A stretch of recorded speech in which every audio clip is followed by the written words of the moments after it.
Pourquoi c'est si difficile de lâcher prise? Toi aussi, on te dit souvent, tu devrais arrêter d'y penser, arrête de te prendre la tête, lâche prise. J'aimerais bien, mais c'est plus facile à dire qu'à faire. Et tout le temps, les pensées tournent en boucle dans ta tête, tu as beaucoup de rumination mentale, tu anticipes tout le temps le futur, ou tu ressasses tout le temps le passé, et tu as l'impression que ton cerveau ne s'arrête jamais. Même quand tout est calme autour de toi, ton cerveau, lui, il continue. Le mental continue toujours à fonctionner. La bonne nouvelle, c'est qu'on est plein dans cette situation. Tu n'es pas tout seul. Et ça, c'est une peur qui revient souvent aussi avant les séances d'ICA, c'est que les personnes ont vraiment peur de ne pas pouvoir lâcher prise. Alors on va essayer de voir ensemble pourquoi c'est si difficile de lâcher prise.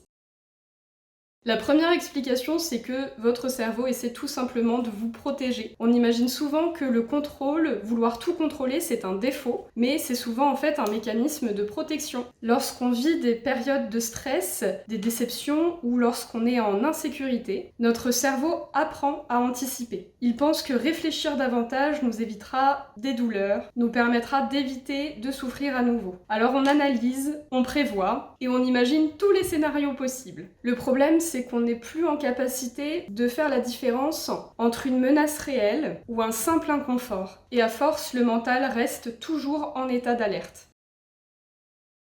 La deuxième possibilité, c'est que vous vivez peut-être plus dans votre tête que dans votre corps. Dans notre société, on nous pousse à toujours réfléchir en permanence. On passe nos journées à organiser, à planifier, à résoudre des problèmes, à répondre à des messages. On est beaucoup sollicité aussi par les écrans. Et à force, ça nous fait toujours réfléchir. Et on coupe le lien qu'on a avec nous-mêmes, avec nos ressentis propres. On se pose plus du tout la question de savoir comment va notre corps, comment on se sent à l'intérieur, comment sont nos émotions aujourd'hui. Mais le lâcher-prise, ça ne passe pas uniquement dans la tête, ça se passe aussi dans le corps, par la respiration, par les sensations, par le simple fait d'être pleinement présent. C'est pour ça qu'il y a beaucoup de personnes qui aiment beaucoup marcher dans la nature. Il y a des personnes aussi qui préfèrent pratiquer le yoga, la méditation. Et ça, c'est des exercices qui permettent de penser simplement, de penser autrement et d'être en accord avec notre corps.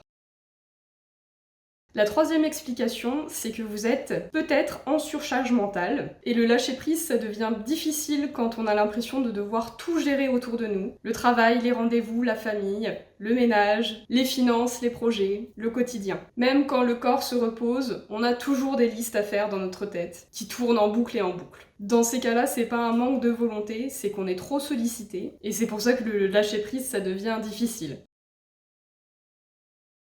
Une quatrième explication, c'est que tu cherches trop à contrôler tes émotions. Il faut bien différencier le lâcher-prise et vouloir trop contrôler ses émotions. C'est par exemple quand on se dit « je voudrais arrêter de ressentir la tristesse, la colère, la culpabilité, etc. » Mais pourtant, les émotions qui ne sont jamais accueillies trouvent souvent des façons différentes de se manifester. Le véritable lâcher-prise, ce n'est pas faire disparaître les émotions, au contraire, c'est vraiment tout accueillir, avec bienveillance, sans jugement. C'est faire un petit peu de place à toutes ces émotions, même si elles sont pas agréables à vivre, sans chercher tout de suite à les changer. Un cinquième point, c'est qu'on nous a toujours appris à être fort. Depuis l'enfance, on nous a, ou en tout cas beaucoup, ont appris certaines croyances, comme par exemple « il faut être courageux »,« il faut tenir bon »,« il ne faut pas montrer ses émotions ». Et petit à petit, on devient très fort à continuer d'avancer, mais ça devient très difficile pour nous de nous arrêter et de demander de l'aide quand on en a besoin. Dans ces cas-là, le lâcher-prise, ça peut donner l'impression de perdre le contrôle, alors qu'il s'agit parfois de seulement s'autoriser à être humain. Un sixième point, c'est que on cherche souvent une solution unique à notre mal-être mental. Quand il y a un point qui va pas, on cherche toujours à savoir pourquoi. Mais il y a certaines expériences qui ne passent pas uniquement par l'analyse, mais qui passent aussi par le vécu. Par exemple, en Yatra Kundalini Activation, en breathwork ou en yoga par exemple, on peut avoir de grosses émotions qui nous traversent pendant ces pratiques. Et pourtant, souvent, il n'y a rien à analyser, il n'y a rien à contrôler. C'est vraiment des espaces où le corps peut relâcher le mental, et ça fait du bien. Et il faut garder en tête que chaque personne vivra une expérience très différente, très unique, et du coup, il ne faut pas avoir d'attente particulière, et chacun vivra cette expérience comme il en a besoin en fait.